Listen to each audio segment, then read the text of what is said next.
الله الرحمن الرحيم وإذا قيل لهم لا تفسدوا في الأرض قالوا إنما نحن مصلحون ألا إنهم هم المفسدون ولكن لا يعلمون وإذا قيل لهم آمنوا كما آمن الناس قالوا ونؤمن كما آمن السفهاء ألا إنهم هم السفهاء ولكن لا يعلمون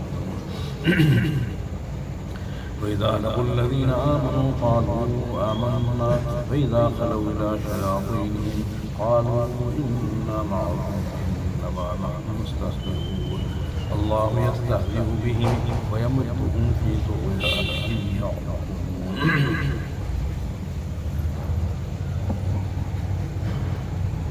منافقین کی ایک بری عادت اس آیت شریفہ میں اللہ نے بیان کی کہ زمین میں فساد مچاتے تھے، کبھی کھیتیاں کاٹ دی مسلمانوں کی، کبھی جانوروں ٹانگیں کاٹ دی، زخمی کر دیا،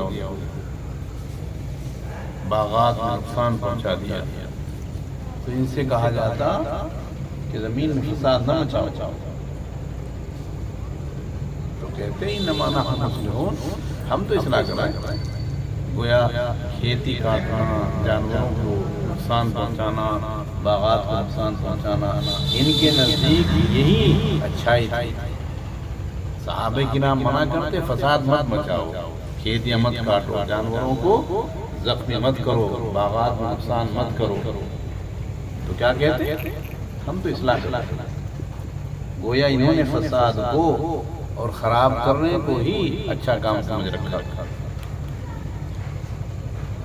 باری تعالیٰ نے جواب دیا الا انہم هم المفسدون ولکن لا یشعرون، اے مسلمانوں تم سمجھ لو یہ فساد مچانے والے، یہ اپنے آپ کو کہہ رہے ہیں کہ ہم اچھے کام کر رہے ہیں، لیکن یاد رکھو یہ فساد مچا رہے ہیں۔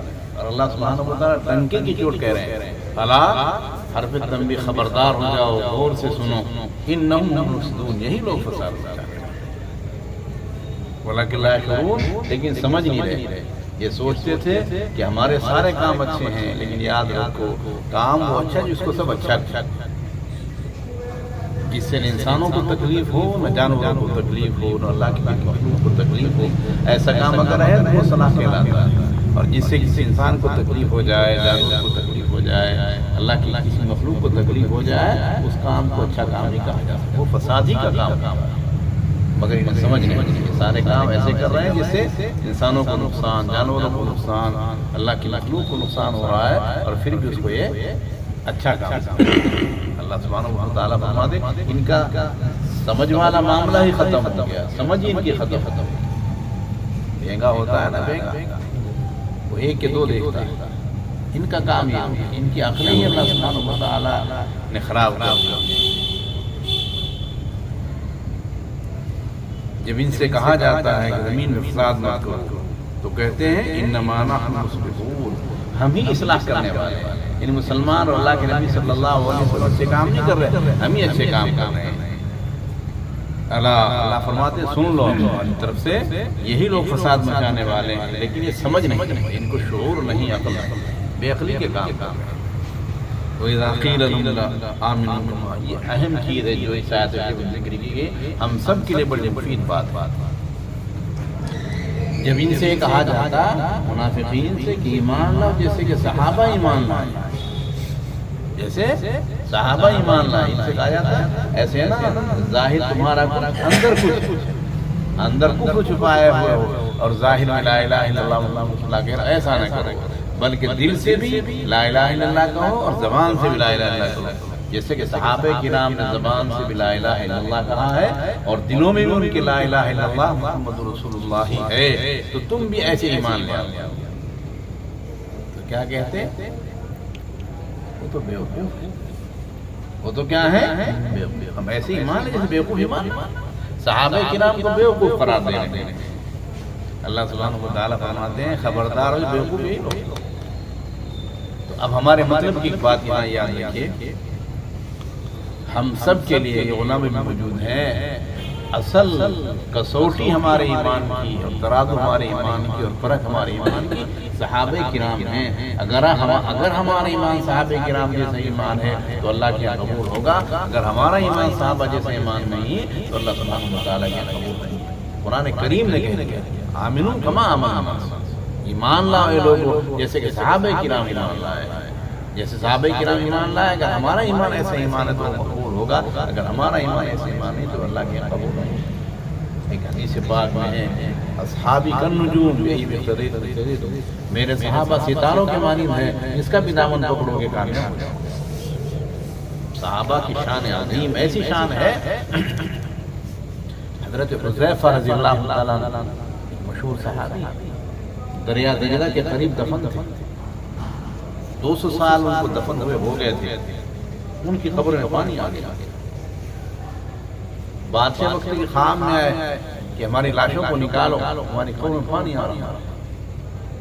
بیچارے حیران، آنکھ کھلی، پھر 2 رکعت نماز پڑھ کر دوبارہ پھر وہی خواب شروع ہو گیا. پھر دوبارہ وہی خواب شروع ہو گیا. اٹھ کر اس وقت کے مفتیان سے ملے، مشورہ کیا کہ کیا کیا جائے. ان کی قبروں کو کھولا جائے. مشورہ دے دیا علماء نے، مفتیوں نے، قاضیوں نے کہ قبروں کو کھول لیا جائے. وقت طے ہو گیا کہ اللہ فلاں وقت ان صحابہ کرام کی قبروں کو کھولا جائے گا. 2 صحابی تھے. بھیڑ جمع ہو گئی. لوگ دیکھنے کے لیے صحابہ کرام کیسے تھے جمع ہو گئے. اور ظاہر ہے اگر کسی صحابی کی قبر کا علم ہو جائے ہندوستان کے کسی کونے میں، ہر آدمی تڑپے گا کہ میں دیکھ کر کم سے کم قبر کی زیارت ہے نا. یہ بات تو لاشیں ان کی نکل رہی ہیں اور ان کو دیکھنے کا موقع ملا. ایک ڈاکٹر آنکھوں کا بھی وہاں آیا. فوجیں لگا دی کہ ان کو سلامی دی جائے. قبروں سے ان کو نکالا گیا جیسا کہ آج ہی دفن کیے گئے، جبکہ 200 برس ان کے دفن کیے ہوئے ہو گئے. سب نے زیارت کی صحابہ کرام. تو ڈاکٹر جو آنکھوں کا ڈاکٹر تھا اس نے ان حضرات کی آنکھوں میں دیکھا کہ ان کی آنکھوں میں آج بھی روشنی موجود ہے. آج بھی ان کی آنکھوں میں روشنی موجود ہے 2 سال کے بڑے ہونے کے بعد. تو سمجھا اس نے کہ جس دین کے ماننے والوں کی آنکھوں میں 200 برس کے بعد بھی روشنی موجود ہے، وہی دین حق ہے، وہ ایمان لے آیا. اور اس کے ایمان کو سن کر بہت سارے لوگ ایمان لے آئے. تو صحابہ کرام کی شان تو وہ ہے کہ جو مرنے کے بعد بھی اپنے دین کی دعوت دے رہے ہیں. اللہ ہمیں اپنے صحابہ کرام کے نقش قدم پر چلنے کی توفیق عطا فرمائے. ایک واقعہ سنایا کرتا ہوں. ابن بطوطہ ایک مورخ ہیں، انہوں نے ایک واقعہ لکھا ہے صحابی کا. ایک عرب نوجوان ملک میں جا کر رہنے لگے. ابن بطوطہ اس ملک میں گئے، پہلی بار تو سارا کچھ عیسائی ہوتا تھا. دوبارہ گئے، کچھ وقت کے بعد دیکھا سارا ملک مسلمانوں کا. مجھے بھئی یہ سارے لوگ مسلمان کیسے ہو گئے؟ تو نے بتایا ہمارے یہاں ایک عرب نوجوان آئے تھے، ایک بڑھیا کیا رہے تھے اور وہ لکڑیاں چنتے دن بھر اور بیچ کر گزر بسر کرتے. رات کو بڑھیا کیا رہے تھے. ایک روز رات کو آئے بڑھیا کہ بڑھیا رو رہے. پوچھا ماں کیوں روتی؟ کہا بیٹا کوئی بات کہ نہیں، بتاؤ کیا ہوتا. کہا ایک یہاں دریا ہے، وہ دریا کا دستور ہے، اس میں ایک لڑکی کی ہر سال بھیڑ چڑھائی جاتی ہے. اگر لڑکی کی بھیڑ چڑھائی جائے تو دریا چلتا ہے، نہیں تو بند ہو جاتا ہے. تو آج پورے میں لڑکی کا نام آ گیا، اکلوتی لڑکی میری ہے، آج اس کا نمبر اس لیے میں رو رہی ہوں، میری لڑکی کا آجا. عرب نوجوان نے کہا اماں آپ گھبرائیں نہیں، وہ امرت داڑھی نہیں تھی.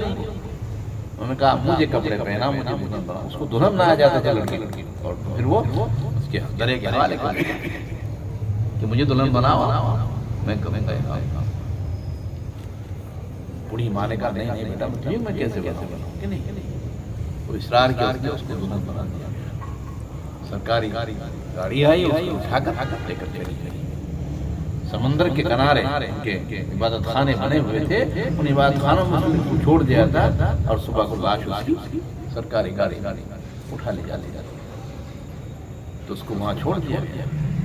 سرکاری گاڑی جب صبح کو لاش اٹھانے کے لیے گئی تو زندہ بڑی حیرت میں رہے لانے والے کہ آج تک کبھی ایسا ہوا نہیں، کیسے زندہ رہ گئے. اس کو بادشاہ کے سامنے لے گئے. بادشاہ نے پوچھا تم زندہ کیسے؟ اس سے کہا میں لڑکا ہوں کہ نہیں، میں مسلمان، میں قرآن کریم کا حافظ. جب مجھے رات لوگ چھوڑ کے آئے نماز پڑھ کے قرآن کریم پڑھنے میں مجبور ہو گیا. میں نے کچھ آوازیں تو سنی مگر میرے قریب کسی کو آنے کی ہمت نہیں ہوئی، چونکہ میں اللہ کا کلام پڑھتا رہا، پوری رات میں کلام پڑھتا رہا اور صبح کو نماز پڑھی میں کلام پڑھا. تمہاری گاڑی آگے کھڑا. بادشاہ کی حیرت میں اس نے کہا اچھا 1 سال اگر تمہارے یہاں رہ جاؤ پھر آئندہ ہم سب مسلمان ہو جائیں گے. کہا ٹھیک. سال بھر رہے، پھر وہی وقت آ گیا، پھر ان کو دلہن بنا دیا گیا. اسی طرح ان کو سرکاری گاڑی میں بھیج رکھ کر بعد خانوں میں گئے. رات بھر قرآن کریم پڑھتے تھے. قرآن کریم پڑھو بھائی، پڑھاؤ بچوں کو. ہمارا پھر ہمارے بڑا احساس ہوتا ہے. گالیاں دے رہے ہیں، یہی نہیں صرف بچے ہمارے پیدا ہو گئے اور ان کو گلیوں میں گالے دینے کے لیے چھوڑ دیں. ان کو پڑھاؤ، خدا کے واسطے بھیجو. ہمارا مدرسہ ڈبل اگر ہو جائے تب بھی آپ کوئی بچوں کو نہیں سمجھ سکتے سارے پڑھنے. ہم نہیں کہتے کہ تم سرکاری اسکولوں میں بھیجو، وہاں بھی بھیجو، مگر ان کو بھی وقت ان کو قرآن کریم پڑھائیں گے انشاءاللہ. تھوڑا بیداری پیدا. تو دوسرے دن صبح کو لاش لینے کے لیے گاڑی اٹھی. بادشاہ سے معلومات دی کہ میں قرآن کریم پڑھتا رہا، مجھے کسی نے چھیڑائی. تو بادشاہ بھی مسلمان ہے، سارا یہ ہے صحابہ کرام، یہ ہے قرآن کریم. اللہ اپنے فضل سے ہمیں اپنے نبی کے صحابہ کی قدر کی بھی توفیق عطا فرمائے اور قرآن کریم کی قدر کی بھی توفیق عطا فرمائے. تو یاد رکھو جیسا صحابہ کرام کا ایمان تھا ویسا اگر ہمارا ایمان ہوگا اللہ اس کو قبول کریں گے. صحابہ کرام کے ایمان کی طرح ہمارا ایمان ہوگا اللہ قبول نہیں کرے. قرآن کریم کہہ رہا ہے، میں نہیں کہتا. وَإِذَا قِيلَ آمِنُوا، جب ان سے کہا جاتا ایمان لاؤ، کما آمن الناس، جیسا کہ صحابہ کرام ایمان لائے، جیسا کہ صحابہ کرام. قالوا آمنا، کیا کہتے ہیں؟ کیا ایمان لائے؟ جیسے بیوقوف صحابہ کرام کو بیوقوف قرار دے رہے. ہر زمانے میں یہی رہا ہے. اللہ کے نیک بندوں کا ہمیشہ مذاق اڑایا جاتا رہا، ان کو بیوقوف کہا جاتا رہا. ہمیشہ اللہ کے نیک بندوں کو مذاق اڑایا. لیکن مذاق اڑانے والا خود ہی دیکھ لیتا ہے اس کے ساتھ کیا سلوک ہوتا ہے. مدینہ رحمۃ اللہ علیہ کے ساتھ پنجاب میں سلوک ہوا، مذاق اڑایا حضرت کا، ان کی گاڑی کے سامنے ننگے ناچے اور گاڑی پر پتھر پھینکے. سارا پنجاب جمع ہوا. کسی اللہ کے نیک بندے کی مذاق کی طرف مت جاؤ. اللہ کہتے ہیں، اعلان کرتے ہیں، یہ ہمارے نیک بندوں کو، ہمارے دوستوں کو بیوقوف کہہ رہے ہیں. خبردار ہو، یہی لوگ بیوقوف، منافقین ہی کیا ہیں؟ بیوقوف. لیکن انہیں سمجھ نہیں، انہیں شعور نہیں، ان کی عقل خب. جب ان سے کہا جاتا ایمان لاؤ جیسے کہ ایمان لائے صحابہ کرام، تو کہتے کیا ایمان لائے ہم جیسے کہ بیوقوف ایمان لائے. اللہ کہہ رہے ہیں خبردار، انہم صبح الا انہم صبح، خبردار یہ لوگ کیا ہے؟ بیوقوف ہیں. ولکن لا یعلمون، لیکن انہیں سمجھ نہیں. اللہ ہمیں بھی سمجھ عطا فرما دے اور ہم صحابہ کرام کے طرز پر ایمان لانے والے بن جائیں اور صحابہ کرام کے سالے سال کرنے والے بھی. بس ایک آیت شریف کا ترجمہ کرنے کے بعد ختم کر رہے ہیں. ان منافقین کا حال یہ تھا، یہ مسلمانوں کے پاس آتے ہیں تو کہتے آمنا، تو ایمان لے آئے. اور جب یہودیوں کے پاس جاتے، کافر جاتے، تو کہتے ہیں کہ تمہارے ساتھ گنگا کے گنگا تھا، جمنا کے جمنا تھا. گزر گئے، ان کے ہو کر رہ گئے، ادھر آئے گئے. اللہ سبحانہ و تعالیٰ نے مومنین کو ان کے حال پر خبردار کر دیا کہ خبردار ان کے چکر میں نہیں آنا، یہ انہی کے ساتھ تمہارے ساتھ نہیں. اللہ نے کر دیا. اور جب ملاقات کرتے ہیں ان لوگوں سے ایمان لاتے ہیں، کہتے ہیں آمنا. جب ملاقات کرتے ہیں ان لوگوں سے جو ایمان ہے تو کہتے ہیں آمنا. اور جب تنہائی میں ہوتے اپنے شیاطین کے ساتھ تو کہتے ہیں انما ہم تمہارے ساتھ ہیں، انما نحن مستہزئون، ہم تو ان کو مذاق کرتے ہیں. یعنی مسلمانوں کو مذاق کرتے ہیں، اصل ہم تمہارے ساتھ ہیں. اللہ سبحانہ و تعالیٰ فرماتے ہیں ٹھیک ہے، آج مذاق کر رہے ہیں، ہم بھی اس کے ساتھ مذاق کریں گے. چنانچہ میدان حشر میں ہر مومن کے لیے نور ہوگا اللہ کی طرف سے، وہ نور اس کو لے جائے گا اور پولیس راستہ چڑھا دے گا. اور پلسرات کے ذریعے پھر وہ جنت میں پہنچ جائے گا. ان کے ساتھ بھی نور ہوگا، منافقین کے ساتھ. جب پلسرات پر بیچ میں پہنچیں گے، جہنم کے اوپر رکھا ہوا ہوگا، اس پر پہنچیں گے نور ختم ہو جائے گا، کٹ کر جہنم میں. یہاں مذاق کر رہے ہیں اللہ سبحانہ و تعالیٰ ان کے ساتھ وہاں مذاق کرے گا. اللہ فرما رہے ہیں اللہ استاذین، اللہ ان کے ساتھ مذاق کریں گے. وَيَمُدُّهُمْ فِي طُغْيَانِهِمْ يَعْمَهُونَ، اور بار بار ان کو ڈھیل دے رہے ہیں سرکشیوں میں، اور یہ سرگرداں اور حیران پھر رہے ہیں. اللہ اپنا فضل سے ہمیں منافقین کے طرز اختیار کرنے سے بچائے اور صحابہ کرام جیسے افعال بنانے کی توفیق عطا فرمائے.